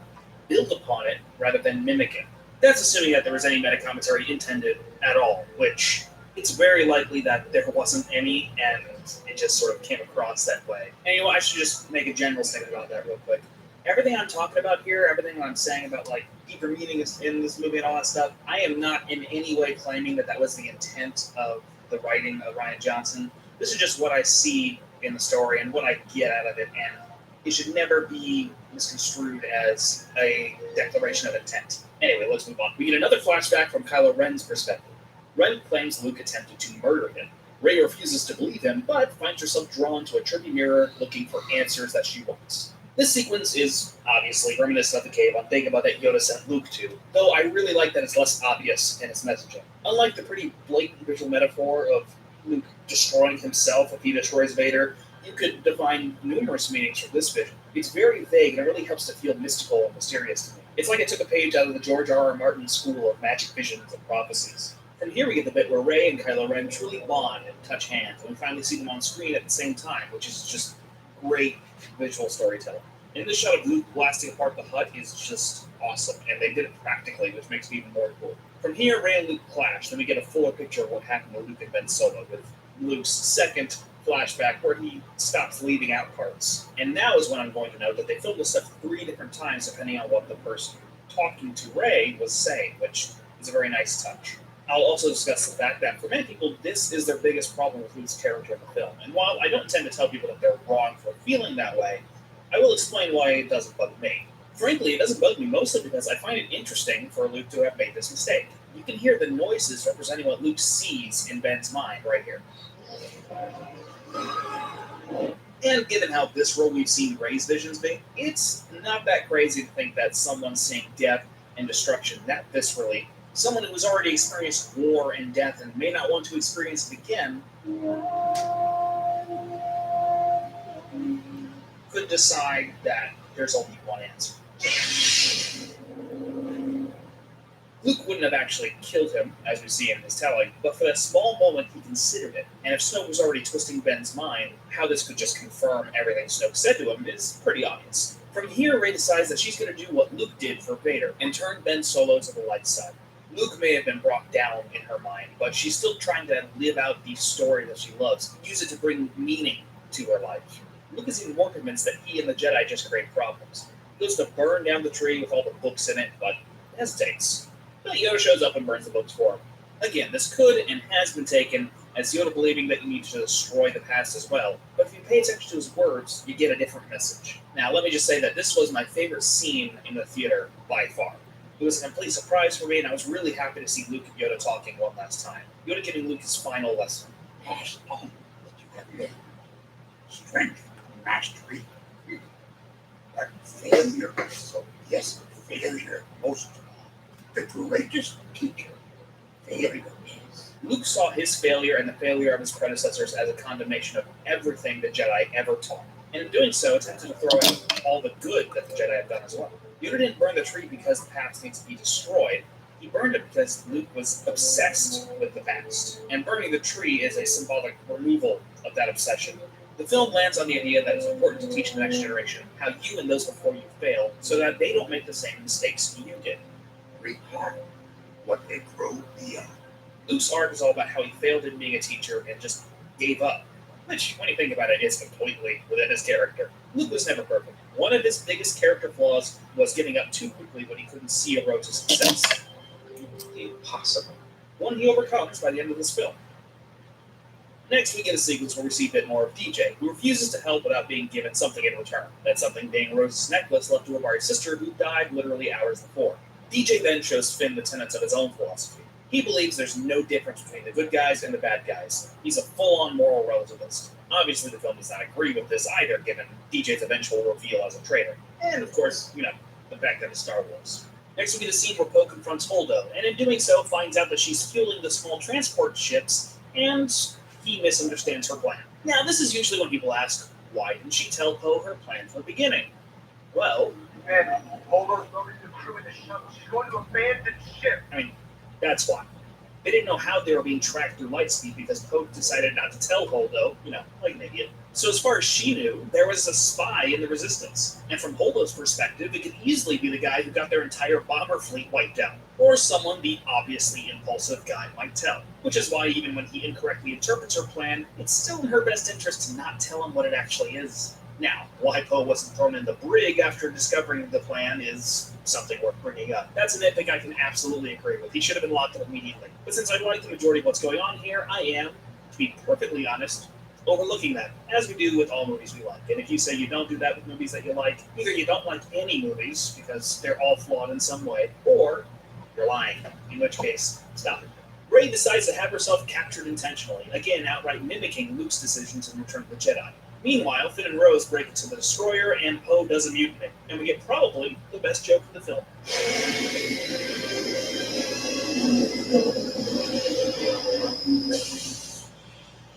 While Finn and Rose sneak into the destroyer, Rey is brought to Snoke, and DJ chooses to show a bit of his humanity.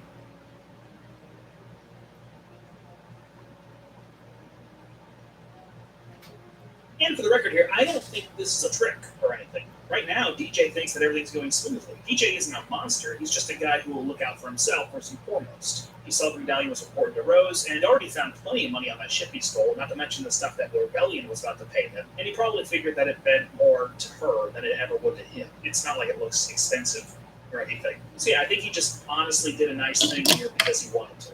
Plus, it does the obvious narrative thing of making you think, oh, he's like a Han Solo guy, and then nope, he betrays everybody because he has no loyalties. So, it's a twofer, adding some depth to the character and misdirecting the audience. Meanwhile, Holdo shows off why she's Admiral by seizing the first opportunity to foil Poe's mutiny. I also like how C-3PO refers to the mutiny as quote-unquote not correct protocol, though, small side note, I wish they'd kept this right on. No particular reason, I just liked it. And of course, Finn and Rose's plan fails when Captain Phasma keeps them from even approaching the flux capacitor thing they were using to track ships. Also, do not mess with Leia Organa.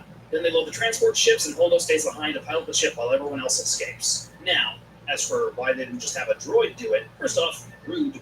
Obviously, droids are sentient beings, so don't be racist. Secondly, Captain always goes down with their ship. Thirdly, here's a real point. In the very first Star Wars film ever made, it was established that life signs could be read inside ships and escape pods. There goes another one. Hold your fire. There's no light forms. That's a short circuit. If they couldn't read life signs on the ship, they'd notice that there was a problem and find the transports. I just out-nitpicked your nitpick. So, there. And now we return to Tangent Town with me, the guy who goes on tangents as Snoke meets Rey.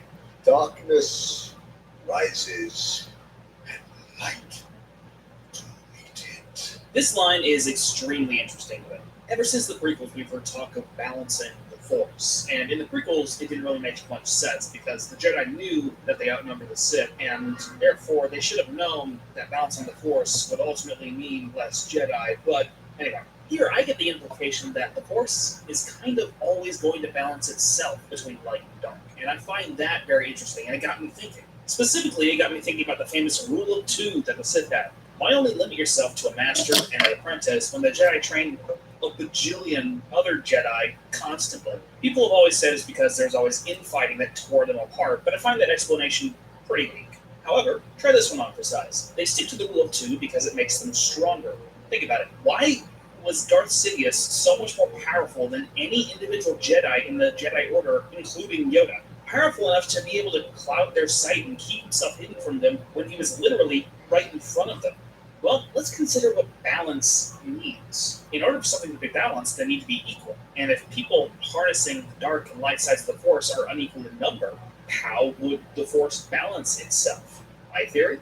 The Sith discovered that the more apprentices they trained, the less powerful they themselves became, because they would basically be giving some of their share of the dark side to those apprentices. So, when the Jedi Order trains hundreds of Jedi to use the light side, and the Sith only train a handful, the Sith get more power on an individual level more easily. And it also explains why Rey is so powerful in the Force so quickly, and for that matter, why Luke was with very little training as well. This goes a long way to explain things that don't necessarily need to be explained, but are fun to think about. I'm going to speed things up now as I've talked about most of the big topics I wanted to get to at this point. Snoke tortures Rey, the Resistance begins to escape, and DJ betrays Finn and Rose. And fun fact about this moment.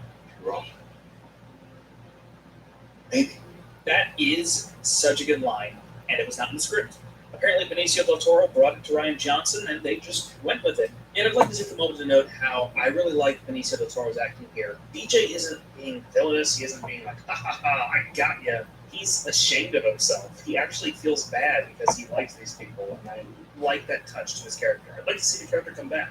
So the Resistance begins getting blown up as a result. And, I guess if Rose and Finn keep this to themselves, nobody has to know that it was them and Poe's fault that so many people died. I don't know. Maybe they just didn't tell anybody. I would. After this, we get the big scene where Snoke gloats and tells Kylo Ben to kill Rey. And Kylo instead, in a very clever sequence, tricks Snoke into allowing himself to be murdered instead. This, erroneously, of course, comes across as Ben being redeemed. But it's more complicated than that. I know some people have a problem with Snoke not being quote-unquote explained here, but I'll be honest, I just don't care about that, not even a little bit. It was never set up as some big mystery that needed solving, and I see no reason to get hung up on it. Let's go ahead and talk about this fight scene now. This is the best bit of combat in Star Wars we've gotten thus far. The original trilogy focused more on emotion than action, and the prequels had mostly just over-choreographed fights outside of the still very good Duel of Fate sequence. But here, we get a genuinely inventive and fun fight sequence. And yeah, people point out that a dagger disappears in the middle of this shot here, which, again, I don't care. Why would you care? That's like pointing out a continuity error between shots in a film. It's not detrimental to the viewing experience unless you go out of your way to look for it. And it definitely doesn't affect how good the choreography and the scene as a whole is. It's such a weird thing to bring up and use to devalue an entire action sequence. That one really gets to me, because it's like, it's one shot it doesn't actually matter, and it doesn't devalue an entire sequence made up of many shots that together create something worth more than a single shot could ever be worth. That's what a movie is. So yeah, that's really annoying to me. Anyway, after all the guards are dead, we get the reveal. Ben has no intention of switching sides. He was just seizing power, and then we get another bombshell. You want to know the truth about your parents? Oh, no, dear. That's the judge. I told you what the drinking was. Rey doesn't have any special lineage. She doesn't have special Skywalker genes or Kenobi blood. She's not a virgin birth. She's not the chosen one. She's just Rey. And as Ryan Johnson noted in the commentary for this film, this is the worst possible news for Rey to get. For Luke, finding out the father he thought was a virtuous hero was actually the evil man who killed Obi-Wan Kenobi was the worst possible thing he could hear. For Rey, it's just finding out that there's nothing about her past that makes her special. You have no place in this story. You come from nothing. You're nothing. The stories told Rey that she could only be special if she was like a secret Skywalker or something else. Something had to make her special. Of course, we know that Rey is special. We're watching her movie. She's the hero. And not having special parents doesn't change that. And that's really such a positive turn for this to take. And the only one I personally was ever going to be satisfied with. No matter what, it would be disappointing for her to simply be yet another Skywalker. Not to mention it would raise serious moral questions about whomever left her to be a wage slave for a criminal like Unkar Plutt. Above all else, if Luke Skywalker had done that, that would be what would ruin him for me. But this is a story about a relatively normal person, a nobody, and I really like that. Rey and Ben clash, and everything comes to a head when Holdo uses light speed to cut through the First Order fleet. And now, I guess I have to discuss the nitpicks about this. Actually, one moment. I recorded a whole big, long explanation, talked about how this would be costly, it'll cost money, it's a very specific thing, look at how the damage spreads out, you have to make sure nothing's in your way, you got to make sure the aim was right, all this stuff explaining why this isn't, a thing that you should nitpick, but really, how joyless and annoying do you have to be to see that and go, that doesn't make sense? We're watching Star Wars. The entire point of Star Wars is George Lucas wanted to make a Flash Gordon with laser swords and samurai. Have some f***ing fun. And I said this was going to be a judgment-free zone, but I'm sorry, I'm making an exception here. Learn to have fun if, for some reason, you hate this because no one's done it before. Star Wars is not science fiction, it's science fantasy. Embrace the fantasy, or I don't know, stop watching Star Wars, because that's what it is, man. Anyway, I'm sorry. Again, that was a little judgy, and I said I wouldn't be judgmental. I'm moving on now. So now Finn and Rose have to make their escape, and here's a serious complaint I actually have with the movie. I don't like how quickly and easily Phasma goes down here. And this is a case where the original scene that was created for this film was way better than what we got. The deleted scene has Finn dead to rights, surrounded by stormtroopers awaiting Phasma's command. But Finn calls Phasma out. I put a gun to your head. You shut down Starkiller shields. The other troopers see Phasma as a coward, and we get this great moment where we see her basically shoot them all down like a sharpshooter cowboy when she sees them turning against her. And then when it's down to just Finn and Phasma, we get that great Rebel Scum line, and he manages to gun her down and defeat her. That feels far more climactic and satisfying to me, and I would have accepted that as her death. As it stands, the version in this film is less interesting and fairly disappointing for me, unless she somehow survived that like she did Starkiller Base. If she did survive and we get a better story for her in the next film, I'll retract this complaint. And I won't even ask how because, again, who cares?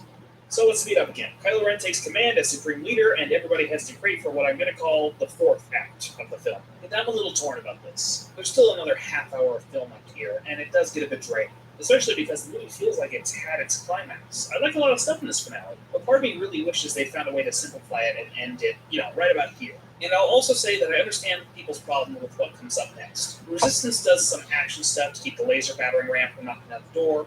Both show character growth by not risking his troops' lives unnecessarily, which is all great, and it looks like Finn is going to sacrifice himself for the cause. Rose rams into him and stops him from doing so and says this. That's how we're gonna end. Not very okay. Say what we look. And then she kisses him, and this all kind of comes out of nowhere, and I'll give people this. Telling Finn that sacrificing his life is bad after Holdo did something similar genuinely muddles the story and hurts the film. I really think we could have done without this. Now, there's a lot of good stuff in here. They generally tricked me into thinking Finn was about to die, and that moment of suspense is very emotional and real, but I don't think it's worth it when they end up confusing the issue and adding a new theme for the film in the final stretch. There's probably something better they could have done here instead. All that said, let's get to the good stuff.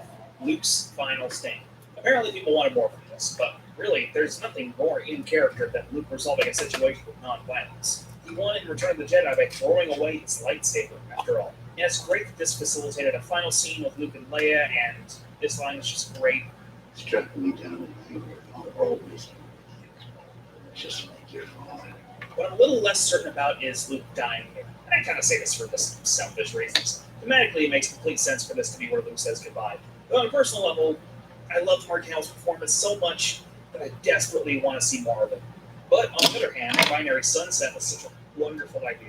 So really, I just hope we get to see Luke again in the form of Force Ghost talking to Rey in Episode 9, just so we can get a bit more of him before really saying goodbye to the character for good, especially with Carrie Fisher no longer being with us. So, Rey lifts rocks and saves the day, Kylo gets punked, Finn has a new crush, the Resistance survives, and we get a final moment where we see some slave kids, Finn and Rose Matt, inspired by them and the legend of Luke Skywalker, and the film ends by basically telling the kids in the audience that they can be a Jedi too. And what I loved when I left the theater, almost more than anything else, is that I have absolutely no idea what's going to happen in the next film.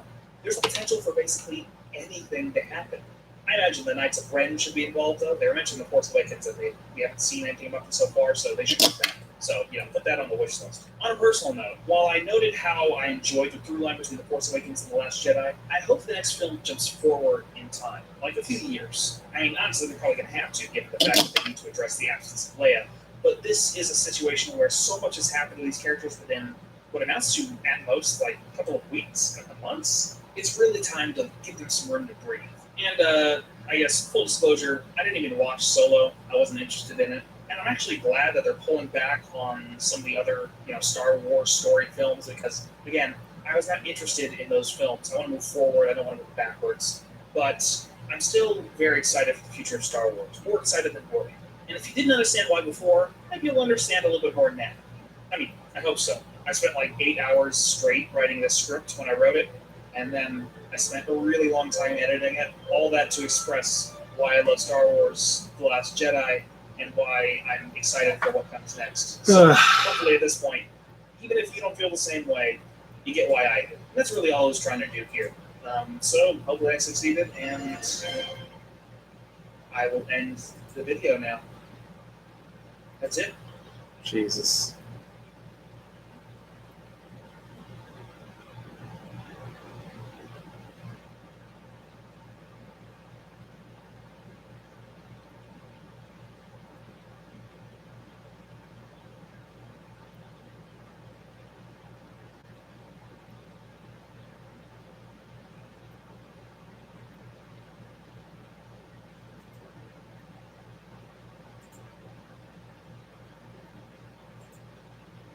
So, the Star Wars prequels.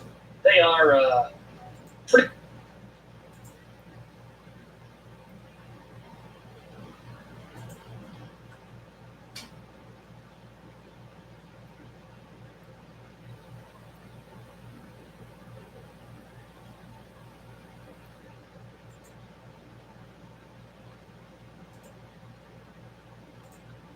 pretty easy to make fun of. You were the chosen one. Like, ridiculously easy. Here's one last one. Well, hello there, my best friend Steven Spielberg, who also happens to be Jewish. Well, look at my new movie that I'm making. That's a robot right there. You see that? Yep, that sure is a robot. Oh, and have I told you about Watto? He's a villain. He has a prominent nose, and he talks like this. We have to get the money. Isn't that great, my good friend Steven Spielberg? Yeah, it's no secret that most people don't consider the prequels to be great movies. But like I said, it's easy to make fun of the prequels. Everyone does it, so I want to do something different. I want to be nice to the prequels. I want to make a whole video where I'm just nice to movies that most people think aren't very good. Why? Because even movies that aren't great have merit to them and things in them that are good. And I'd like to celebrate that. And with the Star Wars prequels, there's actually quite a few things to celebrate. Let's get going. Structurally, I think this film is actually the most solid of all three prequels. The plot here really works on a basic level. The execution is just where it fell short. If George Lucas had handed the script off to another writer for some soft rewriting and dialogue punch-ups, you have a film that fundamentally can work. Also, on a basic level, I think all these characters work too. Again, I think some life injected into the dialogue could have really made them a lot better, but these are good basic ideas for characters. For instance, let's discuss Padme, a character that, most people don't think has much of personality. But from her actions, you can surmise that she's a take-charge kind of person. She demands to be actively involved in things, be it getting parts for a ship or, fighting a war. You put some more spunkiness into her dialogue, similar to Leia. Like, this is something that's already happened back in the 70s. But you put some more of that spunkiness into her dialogue, and those aspects that were already there would come across a lot stronger and get across what's fundamentally a solid character on paper. And across the board, I find this to be true. Nobody in this movie is just a complete waste of space. They just could have used another cast to really bring out their strengths. Yes, even Jar Jar. Ahmed Best is a good performer, and someone who understood comedy better than Lucas could have written him some stuff to really help show that. Also, this moment where Jar Jar is freaking out in the bongo, and that's what the ship is called, and Qui-Gon Jedis him to sleep, genuinely hilarious. Also, this is a big one. The way that Palpatine is basically no big deal in The Phantom Menace is actually really cool. He's in there, but if you didn't recognize the actor, he wouldn't be memorable at all, and that can help you really understand how nobody would have seen his manipulation coming. The way he's included in The Phantom Menace is actually great, and I wouldn't change a thing about it. He's in the movie exactly as much as he should be. You know what, and why don't I just go ahead and state the obvious as well? The Duel of Fate scene is so good and well directed that I struggle to believe that it's directed by George Lucas at all. And the music for all these movies is brilliant because John Williams can do no wrong musically. I won't go on just talking about how great John Williams is, because that'll be the entire video. For now, we move on to the next movie. Everything soft and smooth. Going into this is easily my least favorite Star Wars film here, and I really hate Rogue One, so that says a lot. So this one's going to be a struggle for me. But before I discuss the film itself, I want to talk about why this movie is actually a technological breakthrough for film as a medium, and I'm going to tell you why I'm really glad this movie exists, even though I really don't like it. This is the first Star Wars anything to be shot using a digital camera. The HDW F900, created by Sony and Panavision.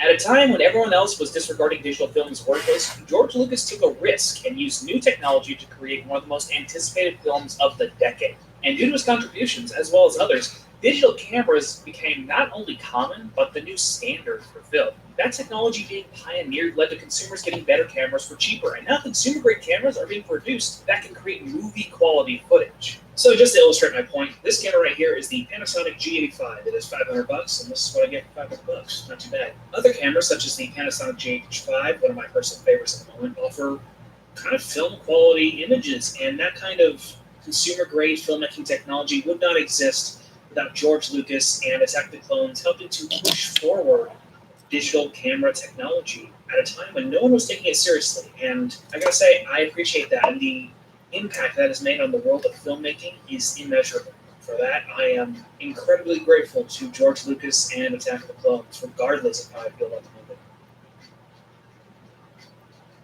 You want to buy some death sticks? I don't want to sell the death sticks. I want to go home and rethink your life. I want to go home and rethink my life. That's just it's a brilliant bit. And a lot of people talk about this bit. It's great. It's a good joke.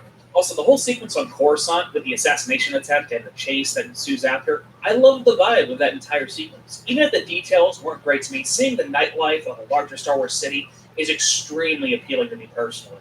And it's something I desperately want to see more in the series. I always really loved any level in Star Wars games like Boba Fett or Jedi Outcast that explored this sort of environment. Someone make a Star Wars neo-noir film. Rian Johnson, I saw Brick. I know you love detective stories. You can do it, so, gonna make a trilogy. Why don't you do that? I want to see that. I really love the scene with Yoda teaching Padawans. It's not perfect, but it has a lovely vibe, and I think it says a hell of a lot about Yoda's character, that instead of putting himself up on a pedestal, he chooses to basically be a Jedi kindergarten teacher. Buddha man, Yoda man. And the concept of a child being able to consider a simple answer to a problem is nice, albeit a bit mishandled in the script.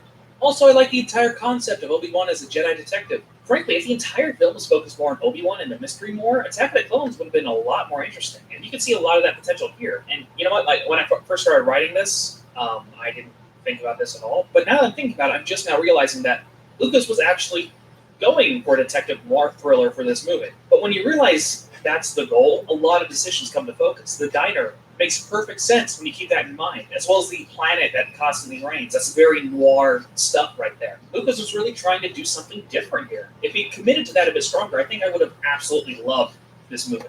The only thing that's really missing is a femme fatale character. So yeah, I guess what I'm saying here is George Lucas was actually onto something here. If he had gone a bit further into that, that would have been really great. I'd never seen a babe like this before.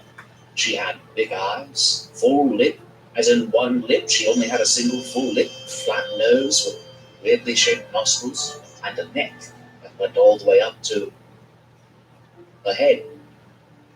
A very high above the ground head. She had a long neck. Hey, you know what else is really great? Christopher Lee, the Nazi-killing metalhead wizard himself. And his character, Count Dooku's lightsaber, one of the best hilt designs for the franchise. Hey, you know the language of the bug people? Easily the best alien speech created for the entirety of Star Wars. I really, really, really like the sound design for their language. It's amazing. Also, these creatures in this fight are all great. This entire action scene is also really fun. Having Jedi fight without lightsabers is fun. Also, forgetting about context for a second, this shot is nice. It's a nice shot. It's a good shot. Look how nice that shot is. It's nice. He could use the Force to influence the midichlorians to create life. I like a lot of things about this opening 15 or so minutes. I think the difference in directing styles between CG set pieces and live action bits is a bit too jarring, but it does more effectively establish camaraderie than any other prequel film. The main problem isn't necessarily how it's done here, but just that it's too little too late. Also, Lucas really has trouble with comedy. But to be fair, here he's starting to get a better handle on how to have these characters interact and whatnot. Unfortunately, this does not extend to the romance scenes. No, it's because I'm so in love with you. So love has blinded you. But we're focusing on positives. I think General Grievous is actually really well established here. He's creative, menacing, and his form of lightsabers really establishes how dangerous he is to Jedi. I think having Anakin kill an unarmed Dooku early in the film is a really good line to have him cross. I would have lost the "do it" moment. It's a bit cartoonishly evil, but everything else is really solid in that moment. It's a very good inciting incident that could have been used to even greater effect. I love Kashyyyk. I don't think Chewbacca necessarily needed to be hanging out with Yoda. That's kind of silly. But I like the battle of Kashyyyk as a concept, and the design of the planet is good. I like it. The treehouse stuff is fun. Also, the opera scene. It's not an opera, but it's an opera scene. The scene itself isn't great. Ironic. But the concept for the performance is truly alien and interesting, and I love that aspect of it. Also, I enjoy all the ideas behind the political intrigue. Politics in Star Wars, as much as people will complain about it, is not a problem. Star Wars is inherently political. The problem here is execution. Palpatine using the Jedi's ill conceit to tap on him as justification for grabbing power is actually a great idea.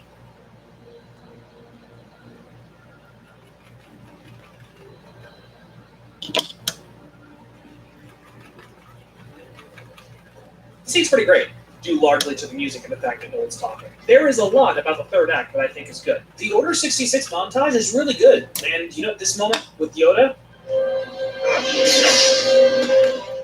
that is genuinely super fucking cool. Buddha man, Yoda man. I really enjoyed the fight between Yoda and Palpatine. It was a good idea that's pretty well executed. That da da da da da da da da da. It's a great song, and it sounds really Wagnerian and epic and tragic. And Ian McGregor is acting his heart out. And you know what? Hayden Christensen is a good actor. Had he been given the chance to show real sadness rather than just being an angry edgelord, I have no doubt he could have pulled off a really heart-wrenching, schism between these two brothers, for lack of a better word. You were my brother, Anakin! I also think that Obi-Wan leading Anakin but not finishing him off is a great choice too. I think it's a great way to show that, he can't actually kill him, and a lot of people pay for that. I think Anakin's undoing being him overestimating his own abilities. That makes sense for his character, and on a thematic level, it's a good idea. The high ground bit is overly simplistic, but the basic idea there is good. You know what's also good? Palpatine sending Anakin to kill the Separatists in order to remove all of his loose ends. I believe Anakin would do that, and it's a great way to show how Palpatine uses people and then throws them away. So, yeah, think that rounds out what I had to say about these movies. If you guys also have things that I didn't mention that you like about prequels, please just go into the comments. Tell me about them. Just let's be positive. Oh, Lord have mercy.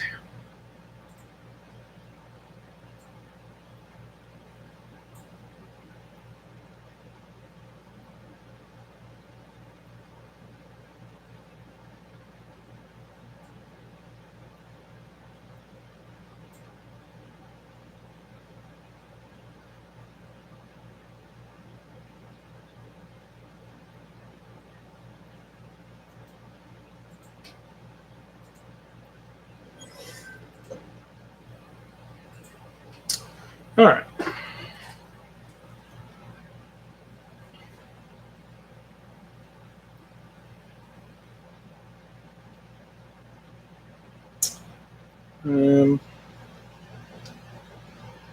I'm going to give it a couple more minutes. I just don't know what else to do. I'm really burned out. I need to take a break.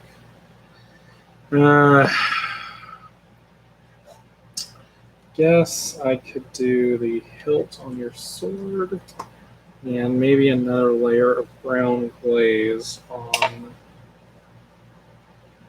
your glove.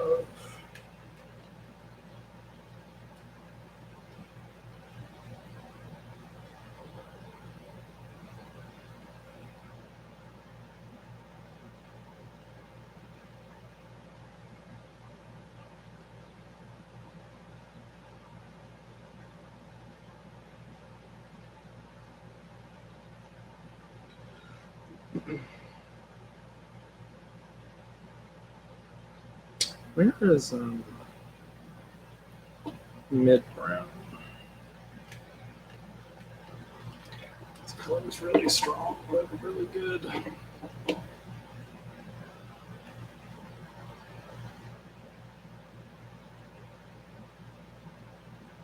Yeah, there we go. That's better.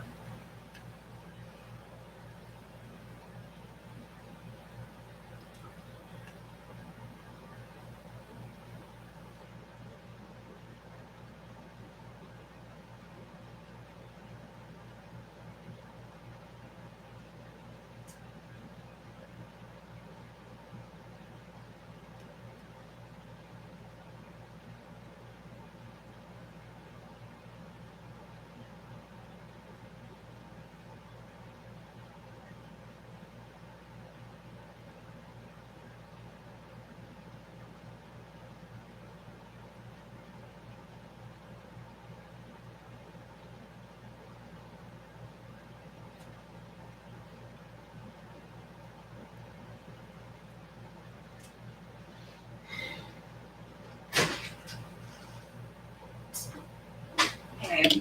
Hey, baby. Sorry, it started half an hour later than I had. No worries at all.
There's something I'm forgetting.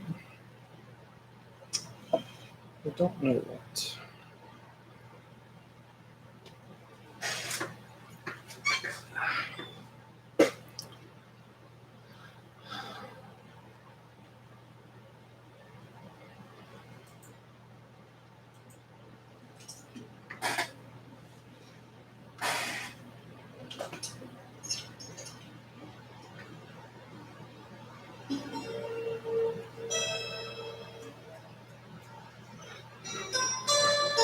Shit.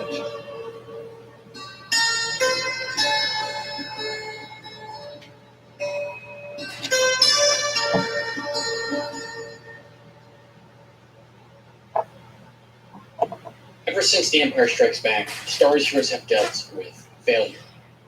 Whether it was Luke's overconfidence and arrogance in training under Yoda, Anakin's fear of loss leading to the dark side, or Rey's misguided attempts to define her greatness through her heritage alone, failure has fundamentally become a rite of passage for every Star Wars hero, and that's entirely. Hey.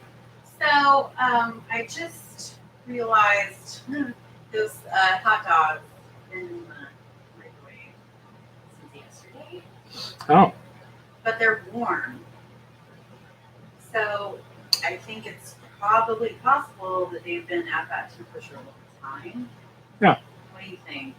Yeah, I think they'd be fine. I am not as adverse to eating food that's been out overnight as other people. Okay. All right, I'll put it in the box. Yeah.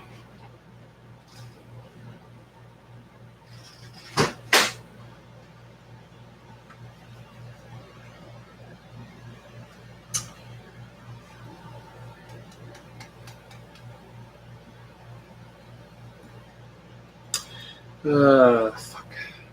Where is metal?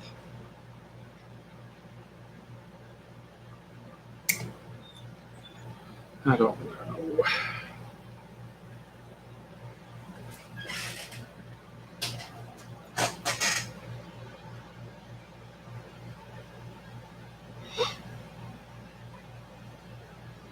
Oh, there it is.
I'm going to call it a day on him. Come back to that tomorrow. And then the other thing.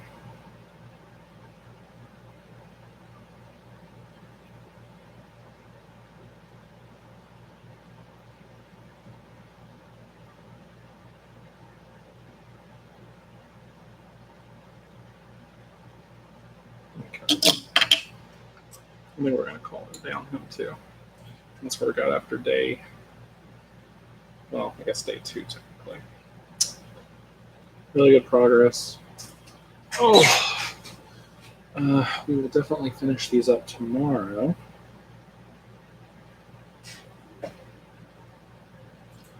So yeah, the only other thing I would love to do, maybe, is throw a wash down.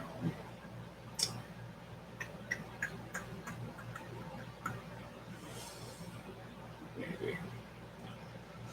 If we do like a green wash, make it look like these are kind of like mossy. That'd be kind of cool.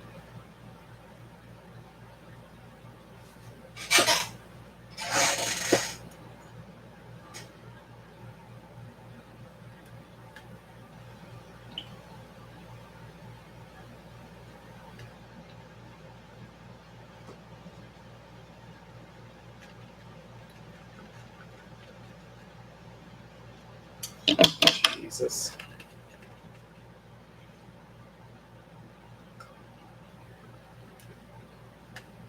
I get it now.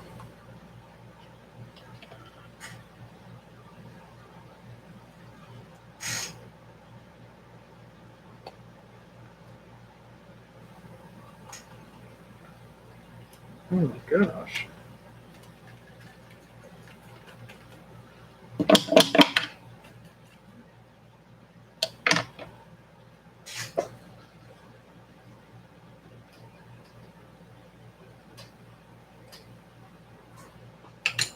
Jesus. So,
we'll see how that cures tomorrow. Maybe it'll be good. Who knows? Until then.